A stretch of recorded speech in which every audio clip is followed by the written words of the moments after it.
नमस्कार विद्यार्थी मित्रों, यूसीडीसी वर्च्युअल प्लेटफॉर्म पर आप सबનું ફરી એક વખત હાર્દિક સ્વાગત છે। લાસ્ટ લેક્ચરમાં મિત્રો આપણે હડપ્પા સભ્યતાના પતન વિશે વાત કરી અને એના અલગ અલગ કારણો જોયા। હડપ્પા સભ્યતામાં હવે આપણે સમગ્ર ચર્ચા કર્યા બાદ ગુજરાત સ્પેસિફિક વિશેષ ગુજરાતમાં સિંધુ સભ્યતાના જે સ્થળો છે મેચ્યોર હડપ્પા અથવા તો લેટર હડપ્પા ફેઝના એ સ્થળો વિશે આપણે ટૂંકમાં માહિતી મેળવીશું અને પછી આપણે જીપીએસસી મેન્સ 2020માં GS1માં જે ક્વેશ્ચન પૂછાયો હતો એ ક્વેશ્ચન વિશે આપણે થોડી ચર્ચા કરીશું। તો આ જે ગુજરાતનો મેપ છે એ મેપમાં પ્રમુખ જે આપણી લોકેશન છે એ લોકેશન મેન્શન કરેલી છે। મેપ ડાઉનલોડ કરેલો છે એટલે અહીંયા જે એમનું સી લેવલ જે દરિયાઈ સપાટીથી જે અંતર છે એ પણ આપેલું છે, એમાં આપણે ધ્યાન નથી આપવાનું। તો પ્રમુખ જે આપણી લોકેશન છે કુંતાસી, રંગપુર, લોથલ, પાદરી,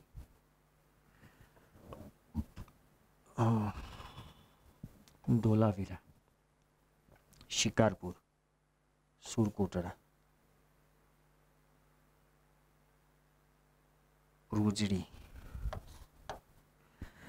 આ જે લોકેશન જે મેં અંડરલાઇન કરી છે એ મેચ્યોર હડપ્પા સ્ટેજની છે, હડપ્પા સ્ટેજની જો કહી શકાય।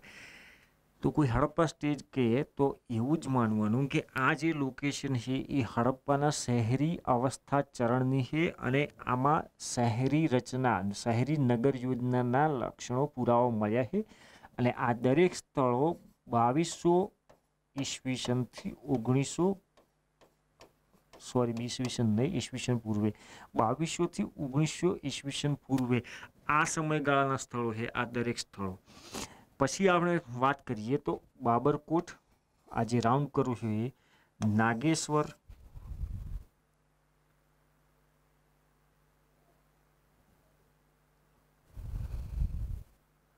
આમાં જે આપ્યું છે આ કાનમેર, પછી અહીંયા હું જાતે ડ્રો કરું છું જે નર્મદા તાપી,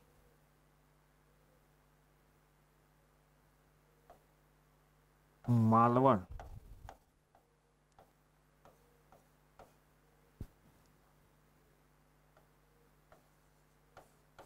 ભગતરાવ,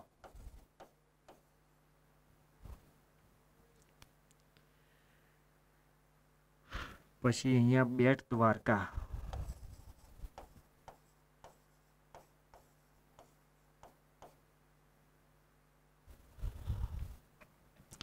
આ જે લોકેશન છે આ રાઉન્ડ કરી છે બેટ દ્વારકા ને જે જાતે મેં પોઈન્ટ આઉટ કરીને જાતે લખી છે આ જે લોકેશન એ લેટર હડપ્પા ફેઝની છે, લેટર હડપ્પા ફેઝની એટલે કે એની જે ડેટ હશે લેટર હડપ્પા, મેચ્યોર હડપ્પા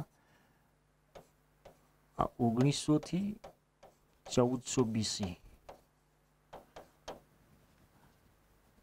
એટલે શહેરી અવસ્થાનું પતન થયા બાદના ચરણની જે સાઇટો છે એ સાઇટો અહીંયા દર્શાવી છે। મેપ એટલા માટે જેથી કરીને તમને ખ્યાલ આવે અને એક્ઝામમાં કોઈ ક્વેશ્ચન એવો મેન્સમાં પૂછાય તો તમે મેપમાં એને આઉટલાઇન કરી શકો અથવા બતાવી શકો। હવે આપણે જોઈએ પ્રથમ તો હડપ્પા કાળ સમયના સ્થળો મેચ્યોર હડપ્પા જે શહેરી ચરણ છે એ શહેરી ચરણના સમયના સ્થળો એટલે કે 2200 થી 1900 BC આ ચરણના સ્થળો ગુજરાતમાં કયા કયા છે એક સ્થળો વિશે જોઈએ અને પ્રમુખ એની શું વિગતો છે અથવા તો શું પ્રમુખ પુરાતાત્વિક સાક્ષ્યો ત્યાંથી મળ્યા છે એ આપણે જોઈએ।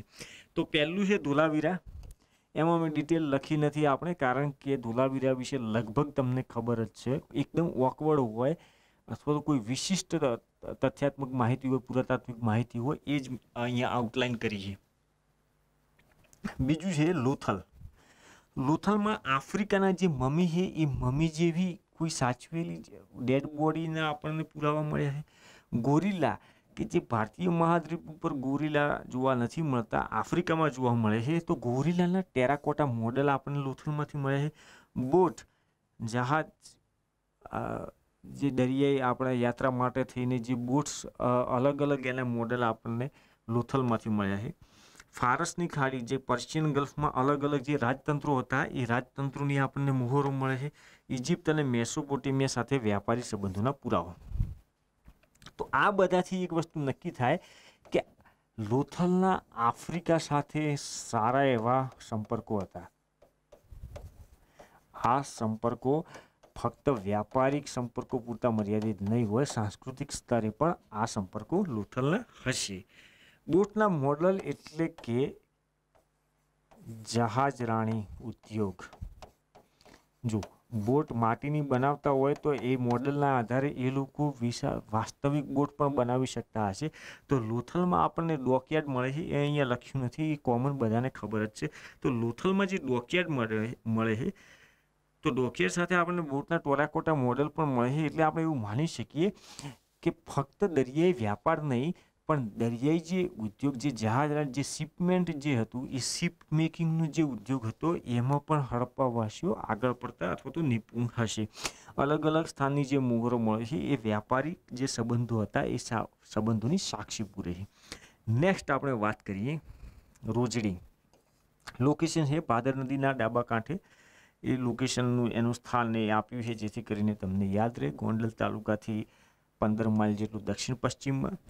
રોજડીમાં આપણને 2 તબક્કા મળે, હડપ્પા અને ઉત્તર હડપ્પા. એનો મતલબ એમ કે આ શહેરી અવસ્થા છે, આ ગ્રામ્ય અવસ્થા છે.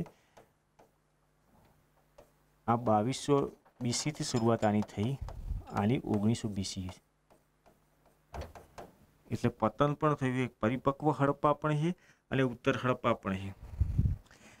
હવે રોજડીની જો વિશેષતા આપણે વાત કરીએ, જુઓ આપણે કે હડપ્પા સભ્યતામાં જે આપણે રાજ વ્યવસ્થા, શાસનતંત્ર અથવા તો નગર નિયોજનમાં જે ફરીને આપણે એક જ વાત કરતા કે હડપ્પા સભ્યતામાં ભલે અમુક તત્વો સમાન હોય એમની નગર યોજનામાં, પણ એવું તો નહોતું જ કે આખી જે નગર યોજના હતી બધી એક જ સરખી હતી. અલગ અલગ એમની વિશેષતાઓ હતી, સ્થાનિક ભિન્નતાઓ પણ હતી. જેમ કે રોજડીમાં પરિપક્વ હડપ્પાના ચરણમાં બાથરૂમ અથવા તો ગટર યોજનાના પુરાવા નથી. જનરલી આપણે એવું જ માનીએ છીએ કે હડપ્પા સભ્યતાના દરેક જે શહેરી ચરણમાં બાથરૂમ, સીવરેજ જે વ્યવસ્થા હતી, ઉત્કૃષ્ટ વ્યવસ્થા હતી, એ અમુક શહેરો, અમુક કેન્દ્રો પૂરતી મર્યાદિત હતી, બધે નથી. ત્રીજું આપણે લઈએ રંગપુર. સ્થાન આનું છે લીંબડી તાલુકો, સુરેન્દ્રનગર. એમાં પણ આપણને 2 ચરણ, હડપ્પા અને ઉત્તર હડપ્પા જોવા મળે છે. એમાં રંગપુરમાં આપણને હડપ્પાના મૃદભાન, ટિપિકલ હડપ્પા મેચ્યોર સ્ટેજના શહેરી અવસ્થાના આપણને મૃદભાન, એગેટ અને કાર્નેલિનના વાંકા. મતલબ બીડી બેકિંગ જે હતું એ ગુજરાતમાં લોથલથી લઈ રંગપુર અને કુંતાસી ત્યાં સુધી, કચ્છ, ધોલાવીરા બધે જે કલાકારીગરી છે, ખાસ કરીને જ્વેલરી જે વર્ક છે, એ જ્વેલરી વર્કમાં ગુજરાતની ઉત્કૃષ્ટતા હતી. બીજું સમઘન વજનિયા એગેટના ક્યુબિકલ આ રીતે હોય, અને સમઘન વજનિયા આપણે એક સમાન ચોરસ ઘન હોય એવા આપણે વેટ્સ વજનિયા, ખબર ના પડે તો લખી દઉં ખાલી સાઈડમાં, વેટ્સ. આ વસ્તુ આપણને રંગપુરમાંથી મળે. એટલે આ નિર્દેશાનો કરે છે વ્યાપાર અને શિલ્પ.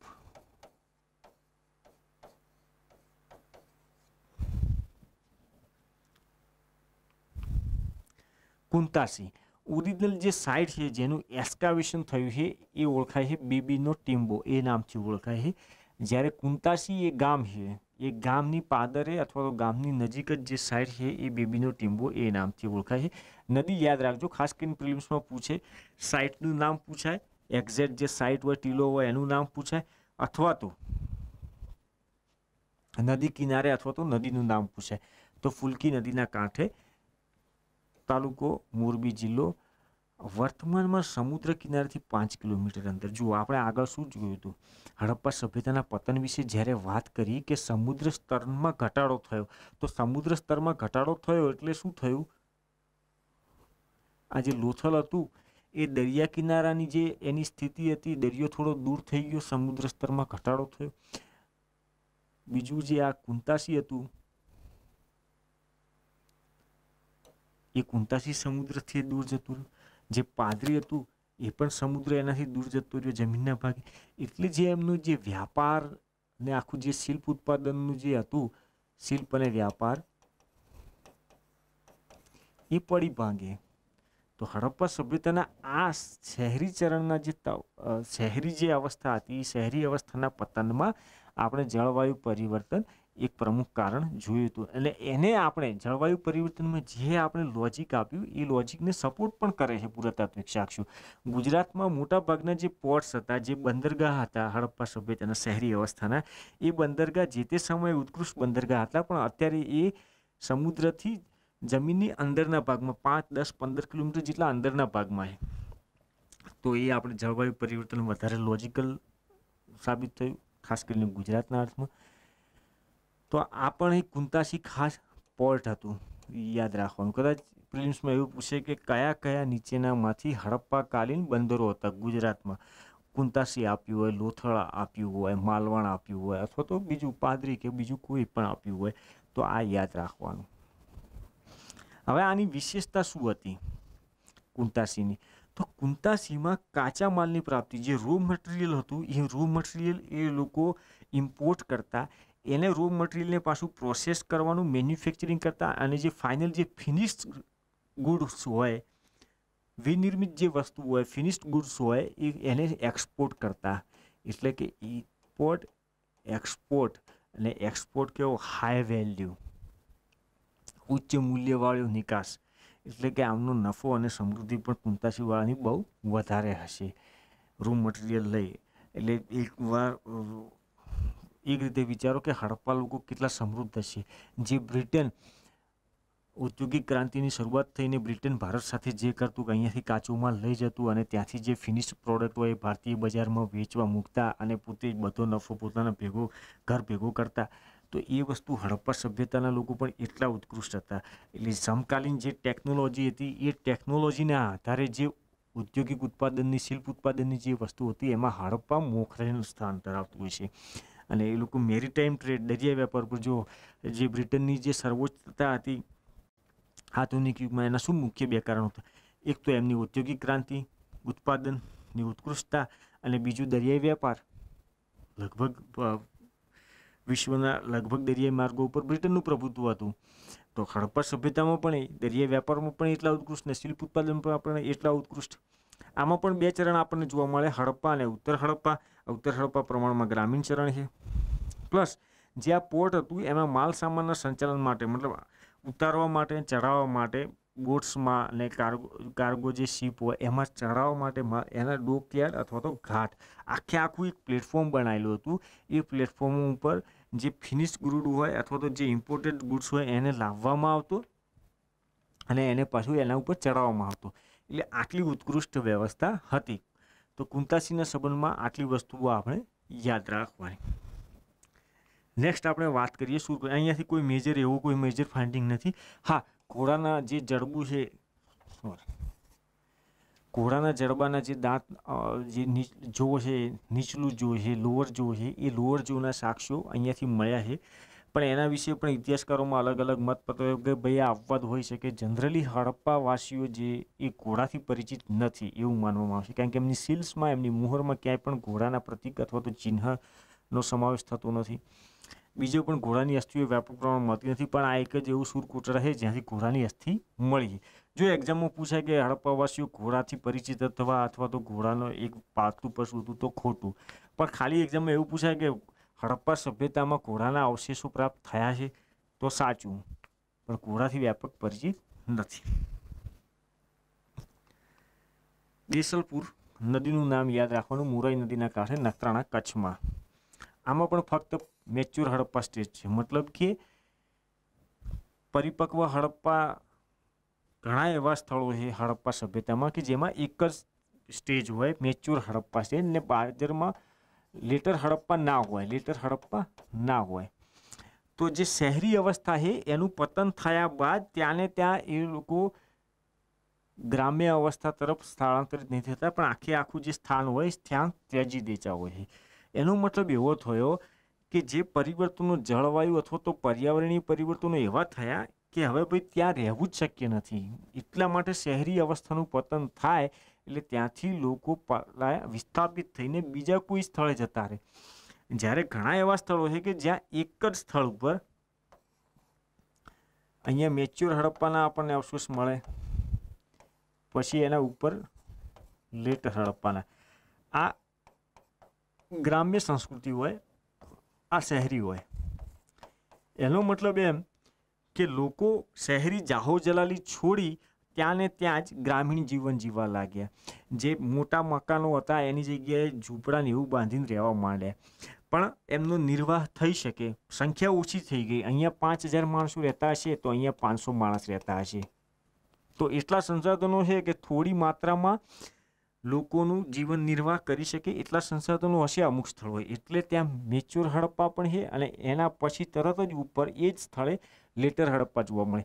પણ અમુક સ્થળો એવા હોય કે જ્યાં સંસાધનોની અછત હોય અથવા તો પ્રાકૃતિક જે પરિસ્થિતિઓ હોય એ એટલી વિષમ હોય કે વસવાટ જ શક્ય ના હોય, તો ત્યાં ફક્ત આપણને મેચ્યોર હડપ્પા જોવા મળે અને લેટર હડપ્પા જોવા મળતું નથી. એના ઉપરથી વિચારવાનું. ભગતરાવ કીમ નદીના કાંઠે, ભરૂચ જિલ્લો, ગામ જેતપુર ગામ. જે લોકેશન છે જ્યાંથી એ એક્સ્કેવેશન કરવામાં આવ્યું છે, ઉત્ખનન, અને જે પુરાવા મળ્યા છે એ ભગતરાવ તરીકે ઓળખાય છે, જ્યારે મૂળ ગામ છે એ જેતપુર ગામ તરીકે ઓળખાય. બીજી મહત્વનું જે હડપ્પાકાલીન જે સ્થળ છે, આ બધામાં મેચ્યોર હડપ્પા સ્ટેજ છે જ અત્યારે જે આપણે ભણીએ છીએ એમાં. તો એક પાદરી મહત્વપૂર્ણ લોકેશન છે. ડેક્કન કોલેજ પુણે દ્વારા ઉત્ખનન કરવામાં આવ્યું. વર્તમાનમાં સમુદ્ર કાંઠાથી 1 કિલોમીટર અંદર, મતલબ કે જે તે સમયે પોર્ટ હશે. ભાવનગરનું જે અત્યારનું જે વર્તમાન પોર્ટ છે એનાથી 60 કિલોમીટર દક્ષિણમાં સ્થિત છે. પરિપક્વ હડપ્પા અને લેટર હડપ્પા બંને ચરણ આમાં જોવા મળે છે. પ્રમુખ જે આપણે પુરાતાત્વિક સાક્ષ્યો છે તો તાંબાનો માછલી પકડવાનો હુક, મતલબ કે મત્સ્ય શિકાર એ પ્રમુખ પ્રવૃત્તિ આમની હશે. માછલીનો શિકાર કરવો અને એ માછલાઓ સૂકવીને એમનો વ્યાપાર કરવાના પણ પુરાવા અહીંયા પાદરીમાંથી આપણને મળ્યા છે. બીજું અહીંયા જે છે એ હડપ્પા ફેસમાંથી, પરિપક્વ હડપ્પા ફેસમાંથી આપણને મીઠાનું ઉત્પાદન, સોલ્ટ મેન્યુફેક્ચરિંગ, એના પણ આપણને પુરાવા મળ્યા છે. મતલબ કે હડપ્પાવાસીઓ ફક્ત નગરીય શિલ્પ ઉત્પાદન અથવા તો કૃષિ ઉત્પાદન સિવાય દરિયાઈ જે ઉત્પાદો છે એ દરિયાઈ ઉત્પાદનમાં પણ એ લોકો ઉત્કૃષ્ટ હતા. ગુજરાતના સંદર્ભમાં વાત કરીએ તો શિકારપુર એક્ઝેક્ટ જે લોકેશન છે એ વાલમિયો ટીંબો તરીકે ઓળખાય. જે વર્તમાનમાં જે ગામ છે એ શિકારપુર ગામ, એ ગામની પાદરે જે લોકેશન છે જ્યાંથી આ હડપ્પા સ્થળોની પ્રાપ્તિ થઈ, હડપ્પાના જે પુરાતાત્વિક સાક્ષ્યોની પ્રાપ્તિ થઈ, એ વાલમિયો ટીંબો એના તરીકે ઓળખાય. ભચાઉ તાલુકો કચ્છમાં આવ્યું. ઉત્ખનન MSU બરોડા, મહારાજા સયાજીરાવ યુનિવર્સિટી બરોડા, એના પુરાતાત્વિક વિભાગ દ્વારા અહીંયા ઉત્ખનન કરવામાં આવ્યું છે. આમાં પણ 2 સ્ટેજ છે, પરિપક્વ અને ઉત્તર હડપ્પા. સૌથી વિશેષતા શિકારપુરની જે છે શિલ્પ ઉત્પાદન કેન્દ્ર, એમાં ખાસ કરીને શંખ અને છીપ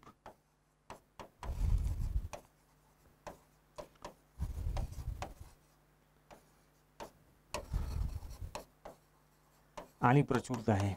શંખ અને છીપની શિકારપુરામાં શિલ્પ ઉત્પાદન કેન્દ્ર. નેક્સ્ટ વાત કરીએ બગસરા ગોલધોરો. આ પણ કચ્છમાં જ આવ્યું છે. શિકારપુરાથી જસ્ટ નજીક જ છે, 20-50 કિલોમીટર નજીક છે. શિકારપુરાની નજીક જ છે શિકારપુરાની. જે લોકેશન, મૂળ જે સ્થળ છે જેનું ઉત્ખનન કરવામાં આવ્યું છે એ સાઇટ ગોલધોરો તરીકે ઓળખાય, જ્યારે ગામનું નામ બગસરા છે. કિલ્લેબંધ નગર યોજના બહુ નાનું છે. આ જે શિકારપુરા અને બગસરા બંને 20 હેક્ટરથી નાના છે. 20 હેક્ટરથી પણ નાના સ્થળો છે, પરિપક્વ હડપ્પા સ્થળો. મતલબ કે શહેરી સ્થળો છે, પણ જો શહેરોમાં પણ વિભિન્નતા છે કે મોહેંજો-દડો અથવા તો રાગી કોઠી જેવા 200 હેક્ટરમાં ફેલાયેલા સ્થળો, એવા પણ સ્થળો શહેરી કેન્દ્રો છે, જ્યારે શિકારપુરા અને બગસરા જેવા નાના પણ કેન્દ્રો છે. પણ આ શિકારપુરા વધારે સમૃદ્ધ હોય એવું લાગે છે. એક શિલ્પ ઉત્પાદન એમની સ્પેશિયાલિટી જ હતી કે જે દરિયાઈ જે છીપ અથવા તો શંખ હોય એ શંખોને પ્રોસેસ કરી એના ઉપર કારીગરી કરી, હસ્તકારીગરી દ્વારા જ્વેલરીઝ બનાવી, આભૂષણો બનાવવા. તો નાના હોવા છતાં પણ સમૃદ્ધ છે ગુજરાતના હડપ્પા સ્થળો. બગસરામાં શંખની બંગડીઓનું ઉત્પાદન, ઉત્કૃષ્ટ કારીગરીની બંગડીઓનું ઉત્પાદન આ લોકો કરતા. બીજું, અહીંયાથી હડપ્પાની મોહરોની પ્રાપ્તિ થઈ છે. હડપ્પાની જે ટિપિકલ જે મોહરો જે આપણે જે NCERTથી માંડીને અલગ અલગ બુક્સમાંથી તમે ફોટોગ્રાફ જુઓ છો, એ મોહરોની પ્રાપ્તિ અહીંયા થઈ છે. મતલબ હડપ્પા સાથે મોહેંજો-દડોથી માંડીને જે તે પણ સ્થળો હતા, શહેરી કેન્દ્રો હતા, એમના સાથે બગસરાવાળાનો વ્યાપાર થતો. દરિયાઈ વ્યાપાર, એના પણ આપણને સાક્ષ્યો મળ્યા છે બગસરાથી. હવે વાત કરીએ આપણે ગુજરાતમાં ઉત્તર હડપ્પા કાળ સમયના સ્થળો. અત્યાર સુધી આપણે શું જોયું હતું? ગુજરાતમાં હડપ્પા કાળના સ્થળો મતલબ કે મેચ્યોર ફેઝ છે, જે શહેરી અવસ્થા છે એ શહેરી અવસ્થા સમયના. હા, એમાં પછી ઉત્તર હડપ્પા ફેઝ હોય જ, પણ એટલા જૂના શહેરી અવસ્થાના સમયના જૂના અને એ લોકો શહેરી કેન્દ્રો હોય એવા કેન્દ્રો આપણે જોયા અત્યાર સુધી. હવે આપણે એવા જોઈશું કે જે શહેરી અવસ્થાનું પતન થયા બાદ ત્યાં કોઈ માનવ સભ્યતા અથવા તો માનવ વસવાટની શરૂઆત થઈ હોય. પુરાતન અવશેષ જે છે અહીંયા એ 1900 BC પછીના હોય, એની પહેલાંના કોઈ અવશેષ ના હોય. વસવાટની શરૂઆત 1900 BC પછી થઈ હોય. તો એના માટે આપણે શબ્દ વાપરીએ ઉત્તર હડપ્પા. ગુજરાતમાં જે કચ્છ અથવા જે ખંભાતનો અખાતવાળો જે વિસ્તાર, લોથલવાળો, રોજડી, રંગપુર, એ જે વિસ્તાર છે એ મોસ્ટ ઓફ મેચ્યોર હડપ્પા સ્ટેજના જે સ્થળો છે એ ક્ષેત્રમાં આવેલા છે. પણ જેવા આપણે ઉત્તર હડપ્પા સ્થળમાં 1900 BC પછી જોઈએ તો મોટાભાગની જે સાઈડ છે એ આપણને સૌરાષ્ટ્રમાં જોવા મળે. સૌરાષ્ટ્રમાં પણ છેક સાઉથર્ન સૌરાષ્ટ્ર સુધી આપણને જોવા મળે છે. એટલે એવું કહી શકીએ કે ઉત્તરથી દક્ષિણ તરફ લોકોનું માઇગ્રેશન થયું. જેમ મેચ્યોર ફેઝનું પતન થયું, શહેરી અવસ્થાનું પતન થયું અને લેટર હડપ્પાના ગ્રામ્ય ફેઝમાં આપણને ગુજરાતમાં ઉત્તરથી દક્ષિણ તરફનું સ્થળાંતર જોવા મળે. તો એક પ્રમુખ જે લોકેશન છે લેટર હડપ્પા સાઈડ નહીં, પ્રભાસ પાટણ. કદાચ એક્ઝામમાં એ રીતે પૂછાય કે 3-4 સાઇટો આપી હોય ને તમને એવી રીતે પ્રિલિમ્સમાં પૂછે કે નીચેનામાંથી કઈ હડપ્પાકાલીન સ્થળ છે અથવા તો કયા નીચેનામાંથી ઉત્તર હડપ્પાકાલીન સ્થળ છે, તો એના માટે આ તમારે યાદ રાખવાનું. પ્રભાસ પાટણ નદીનું નામ હિરણ્ય નદીના કાંઠે સોમનાથમાં. આંબરા અને લાખા બાવળ જામનગરમાં. જે જામનગર શહેર વર્તમાન છે એનાથી ઉત્તર પૂર્વમાં આવેલ છે આંબરા અને લાખા બાવળ.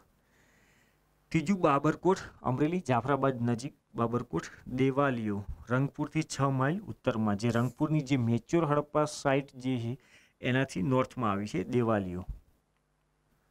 બેટ દ્વારકા, જે બેટ દ્વારકા જે છે ત્યાં એક સીદી પીર બાબા સ્થાન છે બેટ દ્વારકામાં. સીદી પીર બાબા એની નજીક આ લોકેશન છે બેટ દ્વારકા, જે ઉત્તર હડપ્પાકાલીન સ્થળ છે. માલવણ તાપી નદીના કાંઠે ડુમ્મસ સુરતમાં. બીજું માલવણની વિશેષતા, આ એક એસ્ચ્યુરાઇન પોર્ટ હતું. એસ્ચ્યુરાઇન પોર્ટ એટલે જ્વાર નદી મુખ બંદર. એસ્ચ્યુરી એટલે સમુદ્ર અને નદી જ્યાં એકબીજાને મળતા હોય અને જે બંનેના જળનો જે સમાગમ થાય સમુદ્ર અને નદીના જળનો, એને એસ્ચ્યુરી કહેવામાં આવે. અને એ સ્થળ ઉપર કોઈ બંદરગાહ હોય તો એવા બંદરને એસ્ચ્યુરિયન પોર્ટ કહેવામાં આવે. એવા એસ્ચ્યુરિયન પોર્ટ. તો માલવણ ઉત્તર હડપ્પા ચરણનું પણ બંદરગાહ હતું. કદાચ એવું પૂછે કે નીચેનામાંથી કયા ગુજરાતના હડપ્પા અથવા તો ઉત્તર હડપ્પાકાલીન બંદરગાહ હતા, તો એમાં માલવણનો સમાવેશ થશે. પણ એવું પૂછે કે નીચેનામાંથી કયા હડપ્પાકાલીન અથવા તો પરિપક્વ હડપ્પાકાલીન બંદરગાહ હતા, તો એમાં માલવણનો સમાવેશ થશે નહીં, કારણ કે પરિપક્વ હડપ્પા સમયનું નથી, ઉત્તર હડપ્પા સમયનું. છેલ્લું જે છે એ ગોપ, જામનગરથી 35 માઇલ દક્ષિણમાં. બીજા પણ તમે આમાં એડ કરી શકો છો જે પ્રમુખ તમને નામ લાગતા હોય. ઉત્તર હડપ્પા અથવા તો પરિપક્વ હડપ્પાના ગુજરાતમાં જે સિંધુ સભ્યતાના જે પણ સ્થળો છે એ સ્થળોને આપણે એડ કરી શકીએ છીએ, જેથી કરીને પ્રિલિમ્સમાં ખાસ કરીને જે પૂછે આમાં યાદ આપણે એ રાખવાનું નદીના નામ, કયા જિલ્લામાં આવેલું છે, એની શું વિશેષતા હતી, પોર્ટ હતું, કોઈ ઉત્પાદન સાથે સંકળાયેલું હોય તો એ વિશેષતા ખાસ કરીને યાદ રાખવાની, અને કયું ચરણ, પરિપક્વ હડપ્પા કે ઉત્તર હડપ્પા, એ ચરણ ખાસ યાદ રાખવાનું. જે આપણે પાછળથી જોયા એ ફક્ત ને ફક્ત ઉત્તર હડપ્પા ચરણ, મતલબ કે ત્યાં વસવાટની શરૂઆત ઉત્તર હડપ્પાનો આરંભકાળ જે છે 1900 BC ત્યાર પછી જ શરૂઆત થઈ. એના પહેલાં કોઈ પુરાતાત્વિક અવશેષો ત્યાં મળતા નથી. જ્યારે પરિપક્વ હડપ્પામાં તો 2200 BCમાં શહેરી અવસ્થામાં લોકો રહેતા હોય તો એના પછી પણ રહેતા હોય, જો અનુકૂળ હોય તો, ના અનુકૂળ હોય તો ના રહેતા હોય. ફરક એટલું જ છે. એટલે પેલા જે સ્થળો અગાઉ જે આપણે જોયા પરિપક્વ, એ બધા જૂના છે, પ્રાચીન છે કમ્પેર ટુ ધીસ. હવે આપણે જીપીએસસીનો આ વર્ષનો ક્વેશ્ચન આપણે જોઈ લઈએ.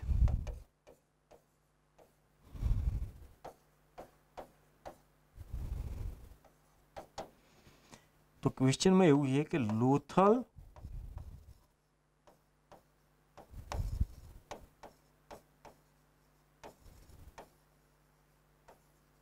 રંગપુર અને કુંતાસી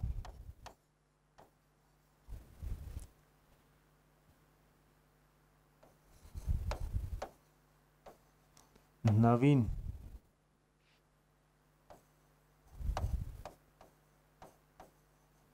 ખોદાયેલા સાક્ષ્યોએ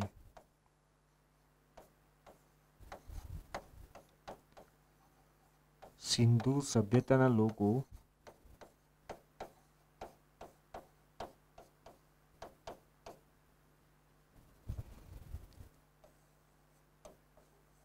બંદર અન્વયે કુશળ વ્યાપારી હોવા બાબતે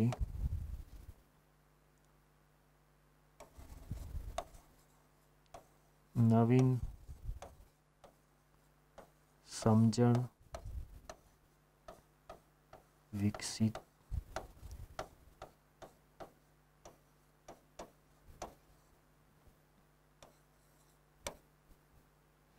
અહીંયા આટલું ખાલી યાદ રાખવાનું ગુજરાતના પ્રશ્ન એવું કહેવા માંગે છે કે લોથલ રંગપુર અને કુંતાસીના નવીન ખોદાયેલા સાક્ષ્યોએ ગુજરાતના સિંધુ સભ્યતાના લોકો બંદર અન્વયે કુશળ વ્યાપારી હોવા બાબતે નવીન સમજણ વિકસિત કરી છે કે ભાઈ આ ત્રણ જગ્યાએથી જે પુરાતાત્વિક સાક્ષ્યો જે નવીન પુરાતાત્વિક સાક્ષ્યો આપણા ધ્યાનમાં આવ્યા છે એના આધારે ગુજરાતના સિંધુ સભ્યતાના જે લોકો હતા એ લોકો પોર્ટ ટ્રેડમાં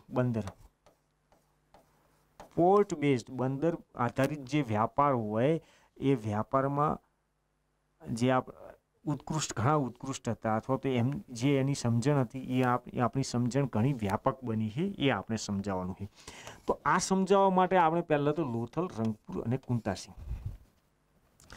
આ જે ત્રણ સ્થળો છે એ સ્થળોમાં આપણને શું પ્રમુખ મળે છે તો પહેલું તો એમના જે દરિયાઈ વ્યાપાર એ આપણે સમજાવવાનું પછી એમાં આપણે બધા પુરાવા આપવાના કે ભાઈ મુહરો મળે છે સીલ્સ મળ્યા છે અને પશ્ચિમ એશિયાથી માંડીને આફ્રિકા સુધી એમના વ્યાપારના જે સંપર્કો છે એના પુરાવા મળે છે એટલે એ તથ્યો આપણે એમના સમર્થનમાં આપવાના તો દરિયાઈ વ્યાપાર બીજું આપણે કહેવું હોય તો શિલ્પ ઉત્પાદન પ્લસ એની નિકાસ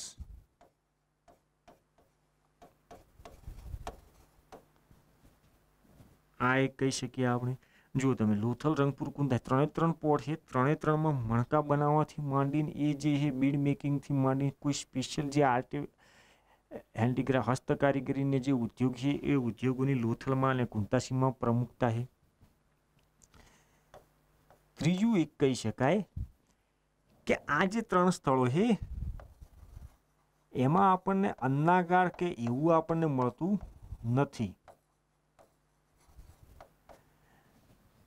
કૃષિના વ્યાપક આપણને તો આ લોકો કૃષિના વ્યાપક આપણને પુરાવા મળતા નથી તો આ લોકોની જે પ્રમુખ જે આજીવિકા જે છે એ આજીવિકા વ્યાપારના આધારે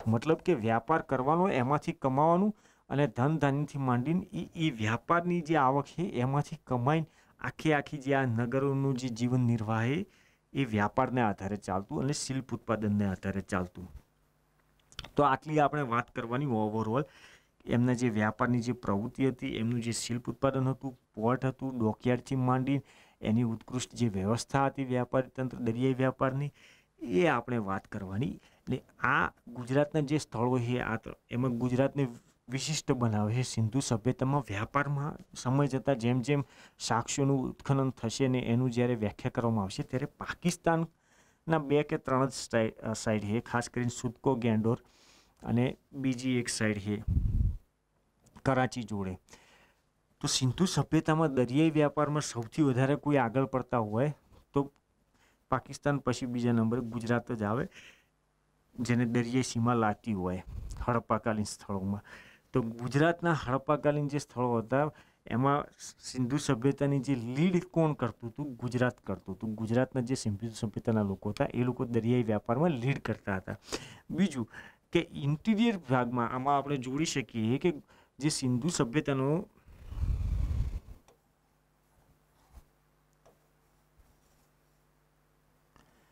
તો આ જે ઇન્ટિરિયર ભાગ હતો એના સાથે વ્યાપાર કરવાનો ને એનો પછી પશ્ચિમ એશિયાને એના સાથે વ્યાપાર કરવાનો.